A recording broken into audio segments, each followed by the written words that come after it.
Okay, guys, thank you so much for joining us this evening. If you saw my email, just a reminder, because it's Labor Day next weekend, we will not have a call next weekend. And then we go on to some course previews, actually something we've never done before. So I'm excited to add that for the athletes going to some of the upcoming team races.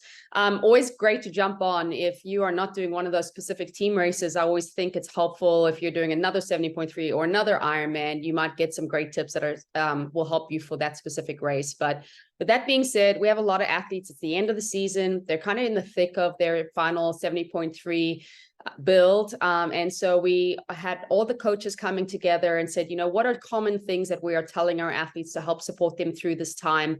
And common things that we see athletes doing that it's not really beneficial and we could speak to that might end up preventing another athlete from making that same mistake. So to get us kicked off for today, I know Parker has to leave us here shortly. So Parker, if you want to get started, and then we'll go from there. Yeah, sure. I have some family coming over for dinner here at right around 6:30. So just want to make sure I get in what I want to say before they come. But I want to talk about specifically race weight in taper season or taper mode to be exact. I know lots of us, or many of us will probably, track our weight during training. Personally, I only really track my weight just to make sure that I'm eating enough, not really to get down to a certain weight. Maybe, in the off season when the holidays are around, sure. But specifically like during Ironman prep, needing to fuel my body, I would much rather come in, 1 to 2 pounds heavier, and well fueled and rested and really not risking the risk of injury than, try to get, 2 pounds lighter. It really, the more I've seen athletes race and the more I've raced personally, I've really found that the stronger you are, personally, the faster you're going to go. So you really shouldn't be worried about getting too light, regardless if you're tapering or not. But speaking of tapering, when you are tapering, the last thing you want to do is really worry about losing weight. So I honestly won't even weigh myself during the last specifically 2 weeks leading into a taper. You're not going to lose or gain really any weight in 2 weeks as long as you're, training and you're fueling your body and not eating total junk food. And so really the only thing that's going to happen is that's just going to mess with your head. You see the scale go up 2 pounds, down 2 pounds. You're thinking, oh crap, I got to eat a lot more, eat a lot less. So yeah, what I do, I just make sure I'm fueling my body enough, eating healthy foods. I know lots of you may know I do fast foodie reviews. I actually cut off all fast food reviews for the last 2 weeks. So that's something I do. Make sure I'm eating healthy, fueling my body, getting in enough sodium, enough carbs around my training. And yeah, leading up to the race, I will definitely up my carb intake a little bit. But like I said, nothing crazy, I'm not going to town eating 2 pounds of pasta every night because that's almost just as detrimental as not feeling enough. So really leading up to a race within the last 2 weeks, specifically, really the last thing on your mind should be, cutting 2 pounds, you trying to get, stage ready, looking like trying to look good for the camera, because at the end of the day, no one really cares how good you look. All they care about is how well you race. So make sure you're fueling your body right, eating healthy foods, good sources of protein, healthy carbs, getting enough fats, vegetables, all the above, and then the rest will take care of it itself. If you do want to focus on your weight a little bit, maybe lose a few pounds, then do that in the off season, not leading up to your A race. So yeah, that's kind of my spiel on race weight and yeah, weighing yourself leading up to the race. No, that's perfect. It's such a common mistake that athletes make is they have this massive training load and they're trying to cut weight at the same time. And as Parker alluded to, it's just a recipe for injury. It's a recipe for burnout. It's hard to do both and stay healthy. So I know Kyle wanted to piggyback on this. So before I say any more, Kyle, would you like to add? Yeah, so you guys did touch on a lot of it. I mean, I agree with everything you guys said there. But on top of that, I think it's easy for a lot of us to go to these races. You see everybody there, and I've had this myself all the time. You look at everybody and you're like, man, they look in really they look like they're in really good shape. They're leaner than me. They look good. They're obviously going to do better than me, which is not the case. But I mean, that's just something with that I think a lot of us get in our head about. And it's like, for me, I know, like, for me, some of my best races that I've ever had, I've probably on camera and in the pictures, I've looked my worst. And it's like, Yeah, it's super easy to get focused on like, oh, I got to be leaner, I got to be lighter. But what Parker said, if you're performing well and the numbers look good in training and you're fueling correctly, that's going to be way more important than trying to lose a couple pounds before a race. I mean, that's not going to it may knock off a couple seconds on the run time, but I mean, in the grand scheme of things, that's not going to help you any. And on top of that too, with like increased training load and everything, like specifically if you're in the build for an Ironman where you have 4 to 6 weeks left, you're having some of your biggest training sessions. The last thing you want to do is go into each, you're already under fueled because you're trying to lose weight. And then you get to these big weekend training sessions where you're doing 4 to 6 hour long rides, 16 to 24-mile long runs. It's like if you go into those and you're already under fueled, those are going to go pretty terribly. And then I mean, just have a bunch of bad performances during those. You're going to get in your head about that. You're going to have a lot less confidence in yourself being able to go out there on the day and be able to execute everything correctly. So it's like, why wouldn't you much rather not care about the weight, hit the training sessions correctly, see the numbers where they're supposed to be rather than chasing this thing where it's like, oh, I just want to look a little bit better and look like everybody else. That like Parker said, it doesn't really matter how you look as long as you're performing well, fueling well. That's the most important thing. So that's kind of my little take on it too. So perfect. Yeah. And then I will just add, and this is a mistake I've seen, is that some athletes, when they do try to cut weight, they cut it in their sessions, and that is the worst place to do it. Like, you should be fueling your sessions to perform, to feel good, to recover. And if you are looking to cut a little bit, it should be in your regular meals and not too much. So like, I found success when that does happen and you're training hard, even if you're fueling your sessions perfectly, you still have a lot of calories to eat. And a lot of the times I'm actually forcing myself, like Parker, I'm tracking to make sure I'm eating enough. But then there are times where it's just so much food that I might find myself at just like a small deficit. And if you just do that consistently, just like your training compounding consistently, your body's just naturally going to start to conform to what you want it to be to perform well, but then naturally kind of lean down a little bit. So never force it. I never really try to be more than at a 500 deficit. If I am trying to cut, I'm allowed to, but again, I'm eating so much food and I'm definitely fueling my workouts. So, okay, we're going to move on, guys. Great stuff. Katie, I know you had something prepared for today. Yeah, I have a lot of my athletes right now are in a 70.3 build. So I have a lot doing Ironman. There's 70.3 Waco in October. And I feel like we're getting to the point now where it's like race day feels so far away and these sessions are so big. And I don't know where y'all are, but Central Texas is like, except for right now, it's great, but it's been like ridiculously hot. And I feel like mentally they're just kind of in a hard place of like, they don't want to ride on the trainer anymore and they don't want to run the treadmill. Anyway, we're having lots of motivational issues. And so what we've started doing is we are doing micro goals. And so look at the week, like when your coach unlocks your workouts, like if you're in that place of like, I just want to be done. Like, I'm just ready to be done with the race. Like we want to look at just 1 week at a time and take each like key session of the day, run, bike, swim, whatever it is, and set a little micro goal just for that session. So I'm really going to nail my nutrition on this bike. Like, I'm going to walk away from this and it's going to be exactly dialed in for race day. Or I'm really going to hit this heart rate for the run. Or I've been working really hard on a solid catch in my swim, and that's my focus for this swim session. And then when you get out of the pool, you get off the trainer or off your bike or away from the run, and you can look back and see you hit that goal, then that's fueling to the next workout. Like, hey, I hit this one, I'm going to hit the next one and hit the next one. And so sometimes we have to shorten that like long race day build just into session by session even, or week by week. And I feel like there's been a lot more excitement about training. Like, y'all, if everybody could do an Ironman, they would, but they can't. And so this is hard stuff that everyone's doing. Like, soak it up, enjoy the process, and just take it training session by training session. And I really think that you'll show up on race day healthy and then motivated to finish. So that's kind of what we've been working on in this longer stretch we have before a race day.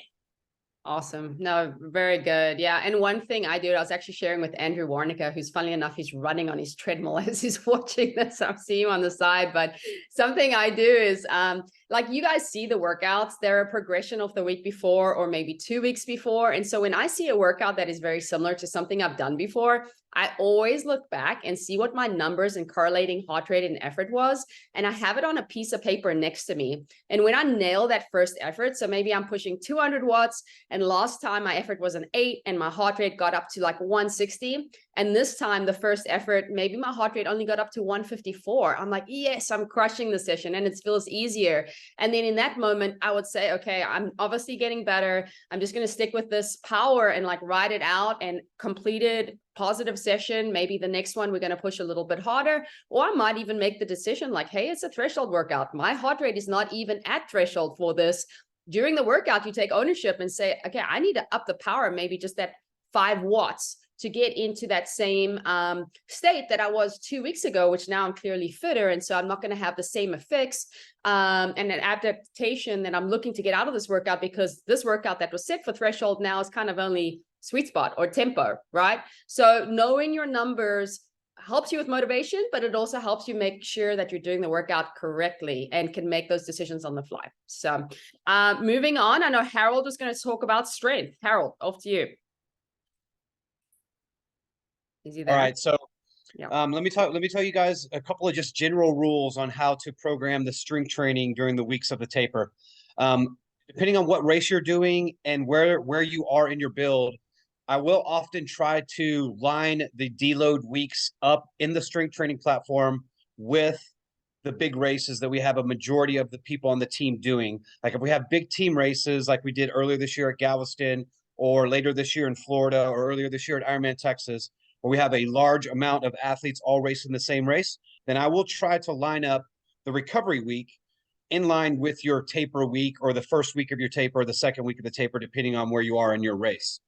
But unfortunately, there are so many races that we can't do that every single 3, 4, 5, or 6 week build on the strength training platform.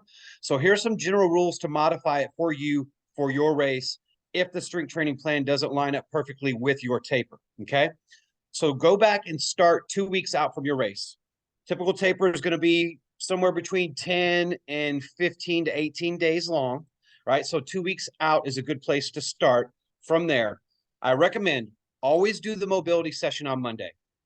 Do the full mobility session on Monday 2 weeks out, okay? That strength session on that Wednesday, depending on what type of athlete you are, if you are more experienced in the gym and you enjoy doing the strength training, then do that strength session on that midweek, whether it's Wednesday or Thursday, whenever you do it, where you see the compound lifts and some barbell work. But do the 80 for 100 rule, or what I call the 10 for 15 or the 5 rep rule, right? Basically what this means is that you're going to use the weight that you can do for 5 more reps that are prescribed. So if it's a set of 5 reps, you're going to do weight that you would normally do for 10 reps. So it'll be about 80% of the weight that you would normally do on that exercise, right? Does that make sense to everybody? So basically, we're going to do the workout. We're just going to do it at a much lighter weight than we normally would. And this is 2 weeks out from the race, okay? The following week, the week of the race, again, do the full mobility session. I recommend to always do that session on Monday. It's almost a full week away from the race anyway, so you should have plenty of time to recover from that. Then, depending on whether you're an experienced strength training athlete or somebody who's new, for the new people, I would say just take the Wednesday strength session out of the calendar for that week, okay?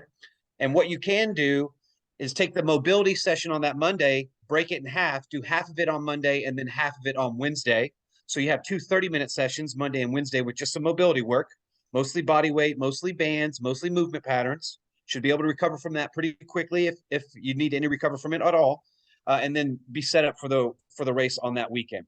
For those of you who are a little bit more experienced with strength training and you want to do that session that week of the race, then again, do the 5 rep rule, lighten the weight up, but I would recommend to only do half the sets and reps, okay? So if there's 4 sets or if there's 5 sets, do 2 or 3 instead of all 5 at that 80% of the weight that you would normally do.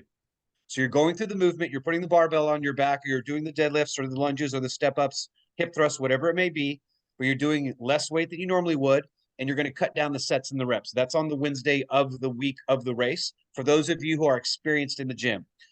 For the rest of us who maybe don't have a lot of experience in the gym, just take that Wednesday strength session out of the calendar that week, whether you do it on Wednesday or Thursday. Do the mobility work on Monday, and then if you want, you can cut it in half and do half on Monday, half on Wednesday to kind of lighten up those days, and that should set you up well for the race as well. Now, you always have those sessions that are on Tuesday and Thursday that are just what I call drills and skills or body work sessions. They take about 10 minutes. keep doing those. Those come at no metabolic cost. They should not alter. If anything, they'll influence your race in a positive way. So continue to do those throughout the 2 weeks of the taper or week and a half of taper, whatever you may be doing.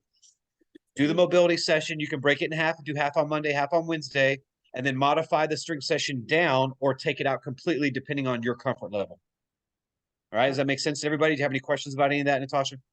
No, I just want to affirm what he's saying. My best Ironman came on the heels of doing mobility every single day leading into the race. As he said, there was no metabolic cost. You're barely training at all. And for me, I get stiff and my body and hip aches when I'm not doing anything. So actually getting up off the couch and doing a little bit of mobility and stretching, etc. Like I felt fantastic doing that. So I just want to encourage folks to like, don't shy away from it at all. You'll actually feel much better. So.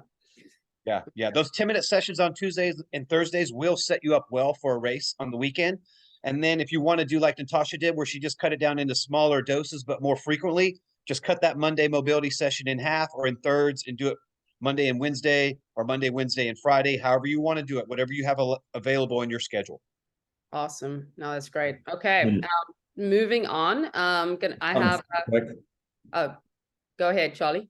Yeah. So one thing, like I just want to kind of snowball off what you said, Natasha, with one thing I do is just daily mobility or nighttime mobility. Same routine, few minutes. Harold's is a great example to do just to like stay super mobile. Then Harold too. And I'm not sure if you would necessarily agree with this, but race week 2 in the gym, obviously cut down the sets and reps. Also, one thing I do is everything is pretty explosive, very reactive, get everything firing. So I just wanted to note that as well. So. Yeah, no, that's a good point. I mean, that's why I put the plyometric sessions on the Friday every week. They're there for those who can use it, but exactly like you said, it's great for runners, helps with bone density, helps with explosiveness, it helps with mechanics. You're going to improve your efficiency across the board. So doing the plyometrics, I would recommend if you haven't been doing those consistently, cut that session down as well, maybe only do half the sets and reps. But if you haven't been doing it consistently, I would be maybe a little bit wary about introducing it in the week of the race because you may get a little bit of soreness from that explosive bounding, jumping, all the stuff that's in there. Backtrack a little bit before the race, before you get to the taper. And I do recommend doing those sessions on a fairly consistent basis through different blocks of training. And that way, when you get to a point where you need a little bit of it to set you up or primer you for the weekend, then it won't come at a cost where you're going to be really sore from it or you're going to feel fatigue from it. Does that make sense? Yeah. Right. So if you're doing it consistently before, then continue to do it. If you weren't consistent before, be a little bit cautious about how much you do right before a race.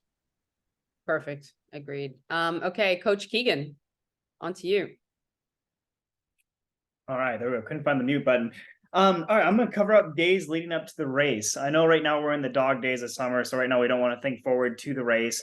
But I just kind of want to cover just 6 points that I think that everyone should kind of be thinking of as they're starting to come back into race season here. I know our 70.3 Wisconsin here is in 2 weeks, and some athletes are doing that, and we're going to start being back in race season here soon. So I just wanted to go through just 6 quick points that is going to help you on race day. And the first thing that I would do is on our website, there's actually the NVDM checklist. If you've never seen this or done this, I would highly recommend getting this. I send it out to all my athletes before races. I would check with your coach and just get them to send that to you. It walks you through everything. The day before, what you're going to eat, what time you're waking up, what PSI you're pumping your tires, and all the way to even when it's really hurting and you don't want to do it anymore, why are you doing it? So it's really important to fill out that checklist. It's going to help you a ton. And it's great to have it printed out before you show up to race day as well, because a lot of times when I show up to races, I go through my head like 9 different times of like, what time am I waking up again? And I kind of freak out. If you have that checklist, you can just always refer and go, okay, it's this time I'm getting up. So I just really push that checklist. It's just a lifesaver. Make sure to do it or get it and fill it out. And then specifically talk to your coach with it as well, because there's probably some things on there that you don't know 100%. And that's what we want to do, is make sure that on race day, you are 100% comfortable and you know what you're doing when it comes to setting up transition, PSI and the tires, all that kind of stuff. It should not be a question. You should know what it is. That leads into how many days before you should arrive to the race. And I'm speaking specifically on triathlon. Running, you can get away with a little bit more, but for triathlon, you want to show up 3 days before. If you can't show up 3 days before, for sure 2 days before. And the reason being is if your bike doesn't show up, you need that extra day for the airport to get your luggage and anything else that might be missing.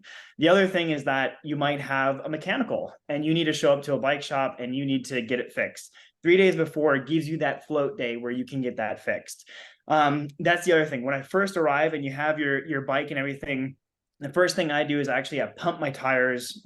So if I get the 3 days before, I pump my tires that night immediately, because if you have a flat or you have a pinch, it'll show that next morning and it'll be flat. So then you can go get it changed. That leads into the fourth topic, which is staying organized. As soon as you get to your hotel, I immediately go to swim, bike, and run. I stay as organized as I can. I'm not a very organized person. You can ask my wife. My room is a mess. But when it comes to when I am at the race, I am a completely different person. It is completely organized because I don't want to be missing anything. You don't want to forget your race belt because you weren't organized. That's not going to be good. So keep it organized, keep the checklist, keep everything as it is. And I even just put like a corner in the hotel room. That is my area. Swim, bike, run, don't touch it. And then usually when I pack my bag, I have a transition bag. I pack it like what's last in my transition on the bottom and what's first on the top. So that way, when you show up to the race, if you have your swim goggles on the bottom and let's say you wanted to have that first for whatever reason, and you have to dig all the way down, you're going to take everything out and it's going to be all over the place and you're going to be disorganized. Think ahead, plan it accordingly, even to when you're packing your transition bag. That leads into the tip number 5. 2 nights before is the most important night of sleep. If you can't sleep, don't freak out, but prioritize sleep that night. I personally, this is probably going to be a personal opinion to most people, but I will actually sleep in a little bit more that day if I can't sleep that night, because I know the next day you're going to have the race jitters. You're going to have to wake up early. You're not going to get the most sleep. It doesn't matter as long as you prioritize that sleep the night before. So if I have a morning session, I will actually push that a little bit the day before to prioritize the sleep. That also leads into point 6 and my last point. The day before your race, I know you have to set up transition. You're walking a ton. So there's a couple indications that I make sure that I'm staying off my feet. Most of us have a Garmin. I watch my steps. You should have a step meter through what a normal day is. I make sure to be below that. I try to keep my feet off the ground or my steps at a very minimum. And you should do your transition. Don't hang around in the heat talking to everybody and your friends. Get to the hotel room, put your feet up and get bored. Be bored, be ready, and be ready for race day. And so just kind of all those kind of things, just to reiterate, just fill out the checklist. It goes over everything and you should be fine when it comes to race day. So best of luck and keep training hard. I know it's difficult right now in the heat. Awesome. No, that's perfect, Keegan. One thing I know what probably someone else will speak to. I start putting my swim, bike, run stuff in Ziplocs now. So when it's time to get closer to the race, like everything is organized and ready to go. So many times I have athletes where 1 or 2 weeks out of the race, and now they're thinking about getting a wetsuit, or now they're thinking about getting something for their bike. I would honestly address all your equipment right now, because you have 7 to 8 weeks to really take your time on what you need to get. And then from there, put in Ziploc bags exactly what you're going to need for every part of the race. I mean, even for an Ironman, I would even have a little Ziploc of what is going to go into special needs for the bike, what is going to go into special needs for the run. So I'm not caught, going to the store to get, whatever it may be, last minute. Okay, good. We're going to move on. I think we have Ashton. Yeah, I was going to kind of piggyback off what Keegan had mentioned on just things to do leading into those last few days of the race. One thing, this actually has nothing to do with training, but one thing that I have started doing, especially if I'm traveling to a race, is figure out where I'm going to do maybe a spin out ride, a swim, a run, things like that. A lot of times a swim course is closed. Sometimes the bike course is an open road, so it's not like you can just go preview the course a lot of times.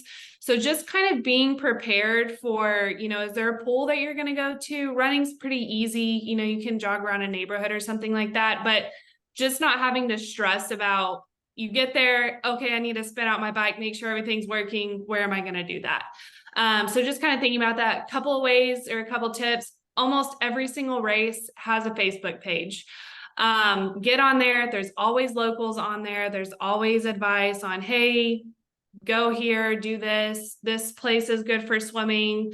So check there. If you get Strava, you can always look on maps in areas sometimes too that people have ridden or ran before. So just kind of the minor logistical things that maybe we sometimes skip over because we are so consumed with training and our gear and all of that stuff. Just even if during your flight or your drive, you're kind of doing that to kind of keep your mind busy, just researching where you're going to do everything. That way you can get there, you can do those last prep sessions, and you don't have to feel stressed about it whenever you actually arrive. Awesome. Perfect. I think Lauren, I think you were going to piggyback on some stuff here tonight as well. Yeah. So I just wanted to talk about transitions a little bit. I find transition to be kind of like a really stressful time. And I think there's a lot of value in practicing your transition. So on race day, it's just almost second nature. And I also want to point out a few things that, like, if I had practiced transitions before my first Ironman, I wouldn't have made these silly mistakes. But the first thing, like getting out of the water after swimming hard and running, is like really uncomfortable. I get super dizzy and like I almost fall over, and I'm like trying to like wade through the water, and then they always like send you uphill to transition almost every time, and that can be just like really uncomfortable. So I think there's a lot of value in just like practicing getting out of the water fast, getting your balance, and then running uphill and trying to get everything under control so that you can focus in transition. And then with the wetsuit, you know, practice getting it off quickly. Sometimes there aren't wetsuit strippers, and, you know, you want to be able to get it off quickly. And if you haven't practiced that before, it can be kind of difficult. And a little tip that Natasha told me is if you just cut a few inches off the bottom of your wetsuit, it can make it a lot easier to get it over your feet and stuff. And then with the swim skin, I actually didn't test out my swim skin before the first time I ever wore it. And I realized I couldn't reach the zipper on the back to get it off. And I was just panicking. Like, I wasted so much time trying to get that thing off. Had I just practiced, I would have known I need to tie something to it so that I can reach it and pull that zipper down. And then also the swim skin, you almost don't even know it's there. And I actually got on my bike with my swim skin still half on and rode it before I realized that it was on. So there's a lot of value in practicing the transition. And also another thing, ladies, practice your race day hairdo ahead of time. Like, that is such a big deal. You want to make sure that you can fit it under the swim cap, but then also get your helmet on over it, and then it holds up on the run as well. And so you don't want to be redoing your hair during transition. It's a waste of time, and you don't want to find that out on race day. And then another thing I would say, you know, when you're getting off the bike, if you don't leave your shoes clipped in, when you get off the bike and you've just ridden so hard and you try to run in cleats beside your bike, it is horrible. And if you have never done it before, it feels weird. Like, I dropped my bike on my first race because I just like lost my balance and like was so caught off guard by how it felt. So I think that's worth practicing as well. It's just running beside your bike in bike cleats with tired legs, maybe after you've done a really hard bike. And then another thing I would say, the T2 transition, I think, is quite a bit harder than T1, but a good tip that Natasha told me is to put all of your things in your hat. And then all you have to do is just put your shoes on, tie your quick laces, and then grab your hat and go. Go ahead and throw your race bib over your head. And then you can just stick your gels in your sports bra for ladies and in your back pocket while you're running, and then throw your hat on. It saves so much time instead of just standing there trying to put all that stuff together before you go running out. So yeah, I don't want to ramble on too much, but I feel like I've made out like all the mistakes in transition. So I just wanted to share a few like little things to have you have a successful race day. So No, that's perfect. I think it's one of the things we easily overlook, yet it can save so much time. And in cases, if you're competitive and it's a short race, it could cost you the race. So yeah, no, everything was really great that you brought up there, Lauren. Thank you for that. Okay, we still have a couple other coaches we want to touch on. Jules, I think, is on the call. Yeah, so I mean, everyone covered so much. I think my biggest thing is remember that the purpose of the taper week or the 2 weeks leading into it is to get your body ready for the race. You know, you've put in all of the work in, you know, your peak week and just the weeks leading up in the build. Taper is not the time to try to really squeeze any fitness out or push too hard. You know, you'll see some athletes not have a great race because they ended up tiring themselves out way too much in the taper, of whether it's, you know, what Harold touched on strength, going too hard in the gym or trying to push it a little too much on the bike. That week of taper, it really is about listening to your body. You know, if you're doing a swim and you're like, I feel like right now this is doing more harm than good, you know, I'm getting really fatigued, it's not going to be beneficial, you know, stop. Don't keep going. Keep in mind that you have that race on the weekend. And then on the flip side of that, there are some people who will just throw everything out the window on taper week, where it's just like, oh, it's taper, I don't, you know, have to do my workouts and all of that. Like I said, it's getting you ready for race day. The point of the taper workouts are to get you firing on all cylinders, you know, practicing your race pace in those shorter distances or shorter intervals on the bike, and getting everything firing and ready for the race week. So not the time to blast yourself in the gym or on workouts trying to squeeze out fitness. You want to get ready for it, but then also taking into consideration that some of those workouts are to get you ready and to have everything fired up for the weekend ahead of racing. Perfect. Yeah, very good. Okay, Mackenzie. Hey, yeah, I'll quickly just talk about, we've got about 5 or 6 weeks typically for our peak training sessions right before a race. And a lot of times I've seen a lot of athletes feel tired.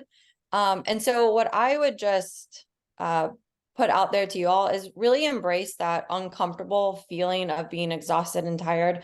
There's that fine line of pushing through and a fine line of like going beyond that and hurting yourself. But as a coach, we can see the data from your all's training sessions, and just to ensure that we're not pushing you too hard. But it's going to be hard. It's uncomfortable. This is why we are very few people who do what we do. So always keep that in the back of your head. If you feel like you are getting way out of your skis, you're getting way too tired, let your coach know. If you do need to miss a workout, please let us know that, especially these key workouts leading up to these races, because again, we're doing these progressive overloads of training. So if you miss a Sunday long run at 16 miles, we can't just get you back on track the following week at 18 miles. So really be in tune and communication. I would say more so the last 5 or 6 weeks before your race with your coach than any other time. So always remember that. And then I just wanted to share just a few key things that happened to me this past weekend at my race. I value and have been pretty in tune with my body, but I missed a lot of red flags from myself, and I had to cut it short on last Sunday for my race because of these things. And so there were the start of the swim, I was in the water and already felt really thirsty. And so that is a very clear sign that I was already dehydrated from the minute I got into the water. So if that is the case with all of you all, please take time to stop, get some water with electrolytes, grab your salt when you get on the bike immediately. I had salt, never used it that day. I don't know why. On the bike, I also had to go to I was so thirsty. I went to the bathroom probably 7 to 8 times while I'm on the bike. And that is also not normal. So if you are peeing on the bike 7 to 8 times on an Ironman, that's not normal. It should be maybe 2 to 3. So there were just so many signs that my body was giving me that I was just completely in the zone and unaware of at the time. So really take a moment, maybe it's in transitions or maybe it's, you know, halfway through the bike, check in with your body and just kind of check in, because we're just in the zone. We don't even recognize everything that's going on around us. So try to make sure you check in with yourself, especially these long distance races, because it completely took me out of contention and just an easy fix, because again, I did have salt and I just was missing sodium in my body. So just be really aware of that, especially these long, hard training sessions that we have ahead of us. Awesome. Yeah, I just want to reiterate an important thing Mackenzie said: communicate, communicate, communicate. We are pushing you guys. We don't know how you're feeling, how you're responding unless you're telling us. And yes, we can see data, but we need to hear from you, like, how did that feel? Because the data doesn't tell the whole picture. You know, your heart rate might be low because you're getting fitter, or it might be low because you're really, really tired and you can't even get your heart rate up. And so that's something that we see often with our athletes, is that their heart rate is super low. The effort is easy, but maybe their legs are just so tired. They can't push anymore. And that just means we're just not fully recovering from the sessions prior. Maybe you need to just, you know, back off the plan we have in place and just go a few easy sessions, and then we'll immediately get you back on track instead of you guys getting into a hole, because everyone, you know, responds differently. And, you know, sometimes you miss a day of fueling, right? And while you should have been responding to that session just fine, well, you got behind on fueling, so now you're not, you know. So it's not like everything's gone out the window. It's like, well, we made 1 or 2 missteps. Let's fix it. Let's get back on track and then go from there. Okay. I think I have John, Charlie. John, did you have anything to contribute? I don't know if you can with Finn on your lap. Well, don't know if you can hear me. Yeah, I can hear you. Can you hear me? Oh, okay, Finn's on. Yeah. No, I think everybody's touched on everything.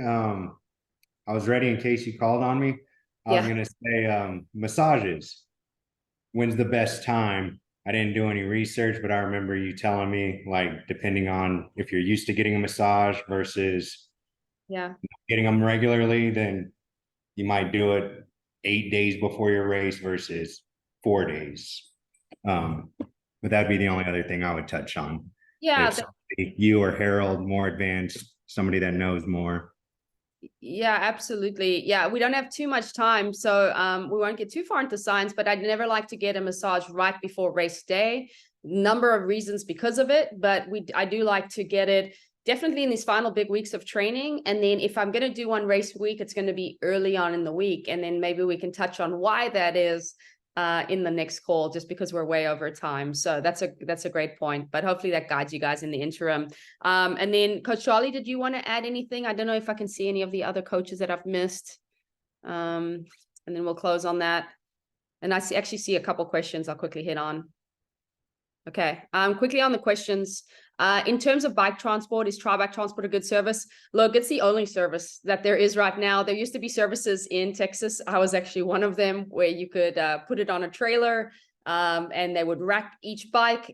Here with tri-bike, you know, they're putting blankets between your bikes, so just like a full transparency, but they have gotten better as far as handling of the bikes. And, you know, if you can't fly with your bike, which a lot of people do, then they are the only other option. That or bike flights is an option I've used before, where tri-bike wasn't going, and I took my bike to a shop, had them pack it up.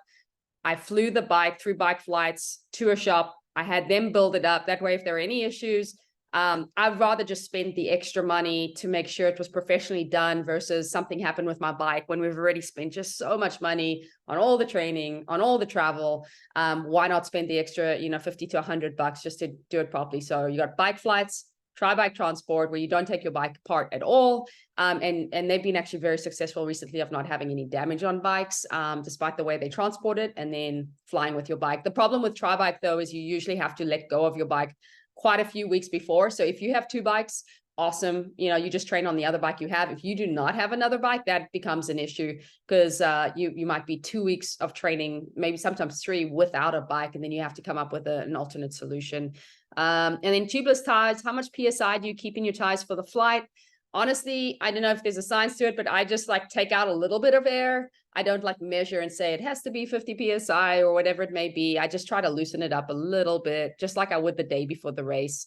And then Vaseline, Tri-Slide helps a ton when you spray on your body. Yeah, thanks, Keegan, for taking off your wetsuit and for no chafing, using Tri-Slide, using Vaseline. Guys, if you have never done an Ironman before, put Vaseline, put Tri-Slide or some sort of cream on everything, anywhere there's like material that is touching your body. I'm always amazed at how many chafe marks and I have from different areas, especially if it's a new suit, and you'd rather just put that Tri-Slide on everywhere than have chafing that like really stops you in your tracks come the run, especially the distance of an Ironman. So, okay, do any other coaches want to quickly add, or are we good?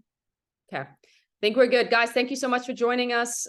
We hope you have a great week. We won't see you next week, but we'll see you in 2 weeks' time. Okay.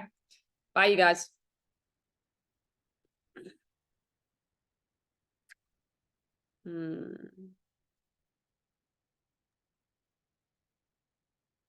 Hey, Natasha, quick question on Wednesday. Hold on. I just